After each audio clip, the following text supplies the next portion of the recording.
Hello everyone, Namaskar, welcome back again to MA5. Today in this video we are going to discuss about marine engineering दोस्तों। जी हाँ, marine engineering के बारे में आज हम पढ़ने वाले हैं। तो जैसे ही आपको जो टर्म मैराइन है जैसे ही आपके दिमाग में आता है तो आपको ये दिमाग का सिग्नल आपको भेजता है कि कुछ पानी से रिलेटेड होगा, राइट? जी हाँ, सही कहा आपने। आज हम पानी से रिलेटेड की इंजीनियरिंग को पढ़ने वाले हैं। बट सिर्फ पानी ही नहीं, उसके अंदर बहुत सारे चीज़ें होती हैं, सारे मैं आपको बताऊँगा। इस वीडियो लेक्चर में हम देखेंगे मैरीन इंजीनियरिंग होता क्या है, इसका बेसिक डेफिनेशन क्या है, कोर्सेस एंड एलिजिबिलिटी के बारे में आज हम देखेंगे, ठीक है? और जिस तरह से हम पैटर्न फॉलो करते आ रहे हैं, जॉब्स के बारे में, करियर के बारे में, रिक्रूटर्स के बारे में, सैलरी के बारे में, सारा कुछ आज इस लेक्चर में हम कवर करने वाले हैं दोस्तों।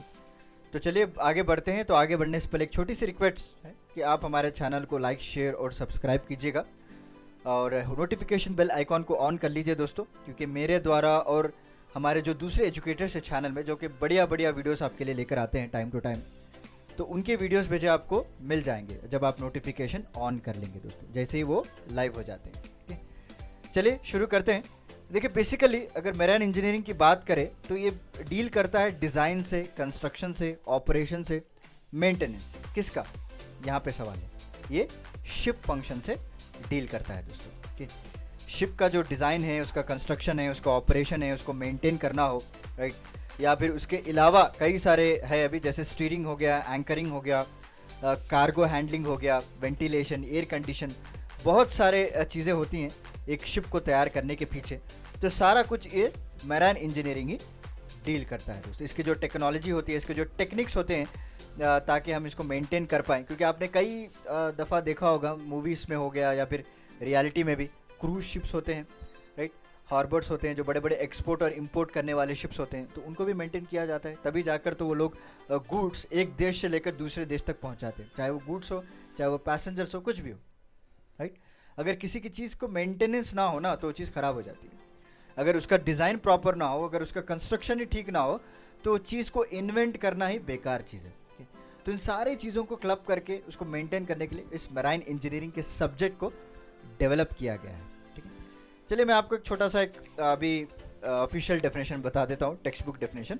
सो marine engineering is a branch of engineering जो कि डील करता है नॉटिकल आर्किटेक्चर एंड साइंस से दोस्तों, ठीक है?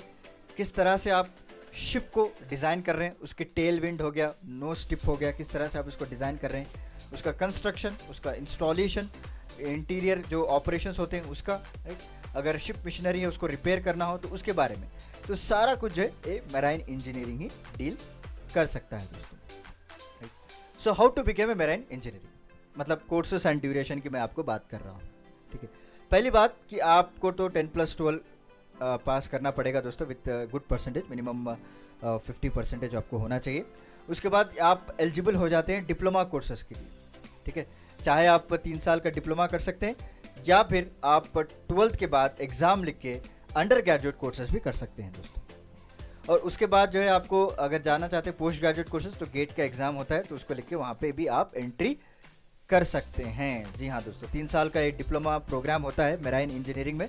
और बैचलर कोर्सेज जो है बीटेक हो गया मैराइन इंजीनियरिंग, या फिर बीएससी भी कर सकते हैं आप मैराइन इंजीनियरिंग में, जो कि 4 साल का कोर्स होता है, ठीक है?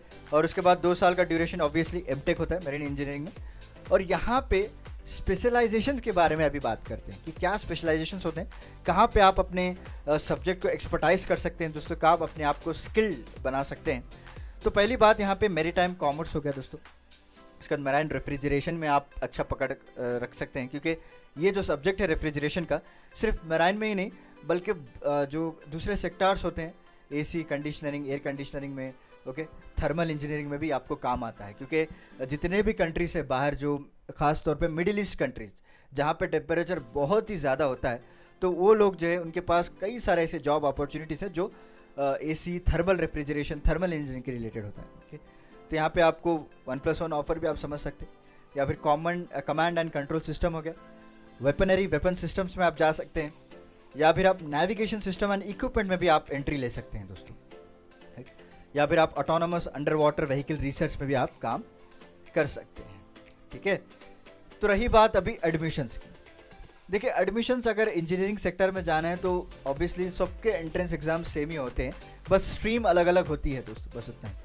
अगर आप नेशनल लेवल अच्छे कॉलेजेस में जाना चाहते हो तो ऑब्वियसली जेई मेंस आपको लिखना पड़ेगा, राइट। और इसके लिए थोड़ा अलग एंट्रेंस एग्ज़ाम है जिसे हम IMU CET कहा जाता है दोस्तों। IMU CET एग्ज़ाम भी होता है इनके लिए, तो वो भी आप लिख सकते हैं। उसके अलावा भी आपके स्टेट के जो एग्ज़ाम्स हैं जैसे कि MSET हो गया, TSET हो गया, KSET हो गया कर्नाटक का, राइट। तो ये एग्ज़ाम भी लिखकर आप अच्छे बढ़िया कॉलेजेस में आपके एडमिशन्स को पा सकते हैं, ठीक है। और रही बात टॉप कॉलेजेस के जो मैराइन इंजीनियरिंग ऑफ़र कर रहे हैं हमारे इंडिया में, तो पहले तो हमारे IIT मद्रास हो गया दोस्तों, दूसरा IIT खड़गपुर है, और तीसरा NIT जो कर्नाटका में है यहाँ पे बेंगलुरु पे, वो भी ऑफ़र कर रहा है आपको। और उसके बाद पुणे में एक एकेडमी है दोस्तों जो कि Maharashtra academy of naval education and training, मानेत जिसे कहा जाता है, पुणे में है। कोलकाता में भी एक एकेडमी है, एक इंस्टीट्यूट है जो कि marine engineering and research institute इसको कहा जाता है। और भुवनेश्वर में V Raman college of engineering. तो सारे ऐसे टॉप कॉलेजेस हैं जो आपको मैराइन इंजीनियरिंग प्रोग्राम आपको ऑफर करते हैं दोस्तों, राइट। तो रही बात जॉब्स एंड करियर्स की।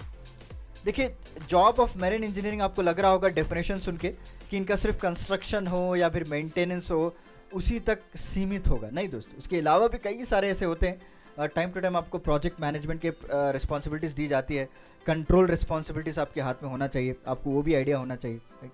और एक अट्रैक्टिव करियर ऑप्शन माना जाता है क्योंकि आपको यहाँ पे पब्लिक और गवर्नमेंट दोनों सेक्टर के कंपनीज काम करते होंगे, ठीक है।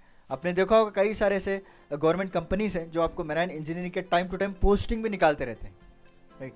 तो अगर आप अच्छे से डेजिग्नेटेड एक चीफ इंजीनियर बन जाते हैं तो आप कैप्टन के बराबर हैं, याद रख लीजिए। जो शिप को चलाता है ना कैप्टन, उसके बराबर रैंक आपको दिया जाता है दोस्तों, after gaining sufficient experience and knowledge in this field. तो वहाँ तक आप पहुँच सकते हैं।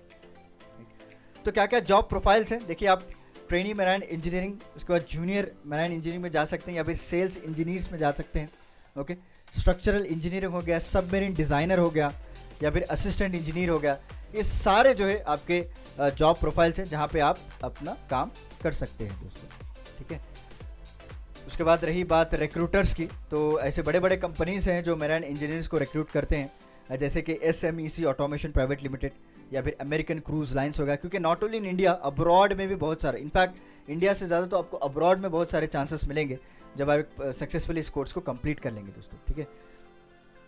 सो GMMCO लिमिटेड हो गया, एक GE शिपिंग एंड को लिमिटेड, ठीक है। बहुत सारे ऐसे रिक्रूटर्स हैं जो प्राइवेट हैं और as well as public private partnership model पे भी रन होते हैं। तो वो भी लोग आपको हायर करने के लिए रेडी बैठे हैं, अनलेस कि आपके पास जो है अच्छी नॉलेज होनी चाहिए, practical as well as theoretical, दोनों नॉलेज आपको होनी चाहिए दोस्तों।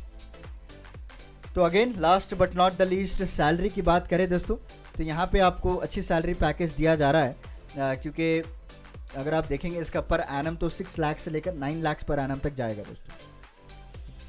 और इनके अलावा भी कई सारे इंसेंटिव्स भी आपको मिलते हैं, क्योंकि आप तो समुंदर में रहते हैं सुबह से शाम तक, राइट। अगर मैराइन इंजीनियर हो तो आपका काम ही होता है शिप को मेंटेन करना, उसके ऑपरेशंस को प्रॉपरली एग्जीक्यूट करना, राइट। तो आपको कई तरह के इंसेंटिव्स भी आपको मिलते हैं दोस्तों, कई तरह के पर्क्स भी होते हैं। So this is about overview of marine engineering.